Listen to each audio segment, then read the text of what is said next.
Azərbaycan Prezidenti İlham Əliyev Qətər Əmir Şeyx Təmim bin Həməd Al Thaniyə təbrik məktubu ünvanlayıb. Bölgə TV xəbər verir ki, məktubda deyilir: Əlahəzrət, Qətər dövlətinin milli bayramı münasibətilə sizə və sizin simanızda qardaş xalqınıza öz adımdan və Azərbaycan xalqı adından ən səmimi təbriklərimi və ən xoş arzularımı çatdırıram.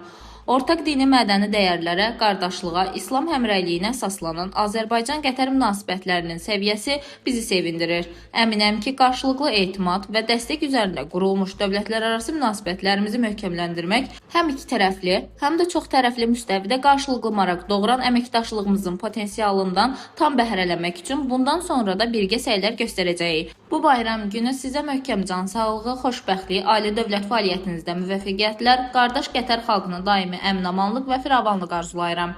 Dilbər Vüqar qızı, Bölgə TV.